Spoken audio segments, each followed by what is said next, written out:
നമസ്കാരം. മിഡിൽ ഈസ്റ്റിൽ എന്തൊക്കെയാണ് പ്രധാനപ്പെട്ട വാർത്തകളെന്ന് നോക്കാം. ആദ്യമായി പോകേണ്ടത് ഇറാനിലേക്കാണ്.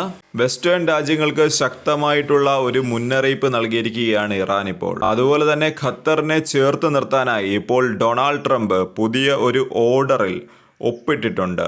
അതുപോലെ മറ്റൊരു വാർത്തയും വരുന്നുണ്ട്. അതായത് ഹമാസ് ട്രംപിൻ്റെ സമാധാന കരാർ തള്ളിക്കളയാനായിട്ടുള്ള സാധ്യത കൂടുതലുണ്ട് എന്നാണ് ഇപ്പോൾ റിപ്പോർട്ടുകൾ വരുന്നത്. നമുക്ക് ആദ്യത്തെ റിപ്പോർട്ട് നോക്കാം. ബ്രിട്ടൻ, ഫ്രാൻസ്, ജർമ്മനി തുടങ്ങിയ രാജ്യങ്ങൾ ഇപ്പോൾ ഇറാനോട് പറയുകയാണ്, നിങ്ങളുടെ മിസൈൽ ശേഷി കുറയ്ക്കണമെന്ന്. ദീർഘദൂര മിസൈലുകളൊന്നും തന്നെ വികസിപ്പിക്കരുത്. ഇതെല്ലാമാണ് ഈ രാജ്യങ്ങൾ ഇറാനോട് പറയുന്നത്. എന്നാൽ ഇതിനോടനുബന്ധിച്ച് തന്നെ സ്നാപ്പ് ബാക്ക് എന്ന് പറയുന്ന ഒരു ഉപരോധം ഇറാന് മേൽ ഇത്തരം രാജ്യങ്ങൾ ഏർപ്പെടുത്താൻ പോകുന്നു എന്ന രീതിയിലും വാർത്തകൾ പുറത്തു വന്നിരുന്നു.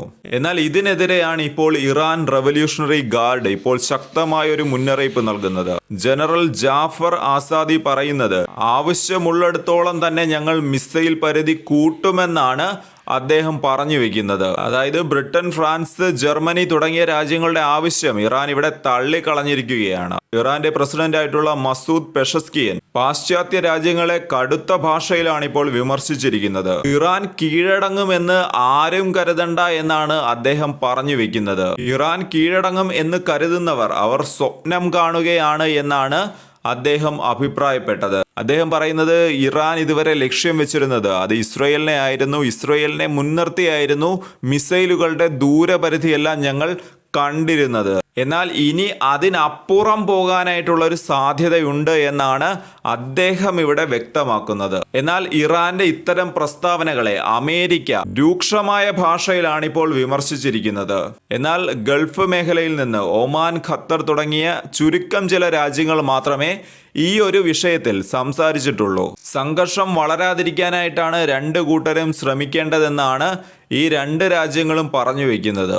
എന്നാൽ ഇവിടെ ഏറ്റവും കൂടുതൽ നോക്കിക്കാണേണ്ടത് ഇറാൻ പാശ്ചാത്യ രാജ്യങ്ങൾക്ക് നേരെ കടുത്ത നിലപാട് തുടരുമോ അതോ ചർച്ചകൾക്ക് സാധ്യത നിലനിൽക്കുന്നുണ്ടോ എന്നുള്ള കാര്യങ്ങളെല്ലാം വരും ദിവസങ്ങളിൽ മാത്രമേ നമുക്ക് മനസ്സിലാക്കാൻ സാധിക്കുകയുള്ളൂ. മറ്റൊരു വാർത്ത, അമേരിക്കൻ പ്രസിഡന്റ് ആയിട്ടുള്ള ഡൊണാൾഡ് ട്രംപ് മറ്റൊരു എക്സിക്യൂട്ടീവ് ഓർഡറിൽ ഇപ്പോൾ ഒപ്പിട്ടിട്ടുണ്ട്. അതായത് ഖത്തറിന് മേൽ ഒരു ആക്രമണം നടന്നാൽ അത് അമേരിക്കയ്ക്ക് നേരെയുള്ള ഭീഷണിയായി കണക്കാക്കുമെന്നാണ് ഈ ഒരു എക്സിക്യൂട്ടീവ് ഓർഡറിൽ പറയുന്നത്. അങ്ങനെ ഒരു ആക്രമണം ഉണ്ടായാൽ അമേരിക്ക നിയമപരമായിട്ടുള്ള നടപടികൾ സ്വീകരിക്കും. അതുപോലെ തന്നെ സാമ്പത്തിക നടപടികൾ സ്വീകരിക്കും. അത് കഴിഞ്ഞിട്ട് വരുന്ന ഒരു കാര്യമാണ് ഏറ്റവും പ്രധാനപ്പെട്ടത്. അമേരിക്ക സൈനികപരമായിട്ടുള്ള നടപടികൾ വരെ എടുത്തേക്കാം എന്നാണ് ഈ ഒരു എക്സിക്യൂട്ടീവ് ഓർഡറിൽ പറയുന്നത്. ഇതിലൂടെ അമേരിക്ക വ്യക്തമാക്കുന്നത്, അതായത് ഖത്തറിന്റെ താല്പര്യങ്ങൾ സംരക്ഷിക്കുക എന്നുള്ള ഒരു മെസ്സേജാണ് ഈ ഒരു എക്സിക്യൂട്ടീവ് ഓർഡറിലൂടെ അമേരിക്ക വ്യക്തമാക്കാനായി ശ്രമിക്കുന്നത്. അതായത്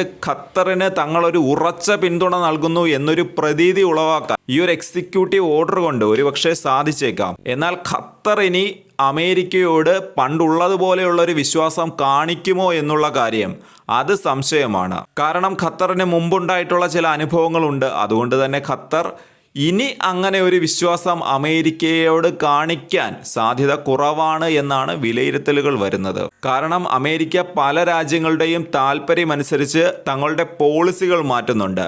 ഇത് ഖത്തറിന് വ്യക്തമായിട്ട് അറിയാം. അതുകൊണ്ട് ഇങ്ങനെ ഒരു എക്സിക്യൂട്ടീവ് ഓർഡർ ഒപ്പിട്ടു എന്നുള്ളത് കൊണ്ട് ഖത്തർ അമേരിക്കയോട് പണ്ടുണ്ടായിരുന്ന പോലെയുള്ള ഒരു വിശ്വാസം ഇനി കാട്ടുമോ എന്നുള്ളത് കണ്ട് തന്നെ അറിയേണ്ട ഒരു കാര്യമാണ്. അതിനിടെ മറ്റൊരു വാർത്ത വരുന്നുണ്ട്. ഡൊണാൾഡ് ട്രംപ് സമാധാന കരാറുമായിട്ടെല്ലാം മുന്നോട്ട് വരുന്നുണ്ടായിരുന്നു. അതായത് ഈ ഒരു കരാറിൽ പറയുന്നത് യുദ്ധം അവസാനിപ്പിക്കുക, അതുപോലെ തന്നെ 48ഓളം ഇസ്രയേലി തടവുകാരെ അവരെ വിട്ടു നൽകുക തുടങ്ങിയ എല്ലാ നിർദ്ദേശങ്ങളും ഉൾക്കൊള്ളുന്നതാണ് ഈ ഒരു സമാധാന കരാർ. എന്നാൽ ഇപ്പോൾ ചില ഇന്റർനാഷണൽ മീഡിയകൾ റിപ്പോർട്ട് ചെയ്യുന്നത് ഈ സമാധാന കരാർ ഹമാസ് തള്ളിക്കളയാനായിട്ടുള്ള ഒരു സാധ്യത ഉണ്ട് എന്നാണ് അവർ റിപ്പോർട്ട് ചെയ്യുന്നത്. ഒഫീഷ്യലി നമുക്കത് പറയാറായിട്ടില്ല എങ്കിൽ കൂടിയും ഇന്റർനാഷണൽ മീഡിയ ഇങ്ങനെയാണ് റിപ്പോർട്ട് ചെയ്യുന്നത്. ഹമാസ് പറയുന്നത് ഈ ഒരു സമാധാന കരാർ അത് ഇസ്രയേലിന്റെ താല്പര്യങ്ങൾ മാത്രമാണ് സംരക്ഷിക്കുന്നതെന്നാണ്. പാലസ്തീനികളുടെ അവകാശങ്ങളെല്ലാം തന്നെ ഇത്തരം ഒരു കരാറിൽ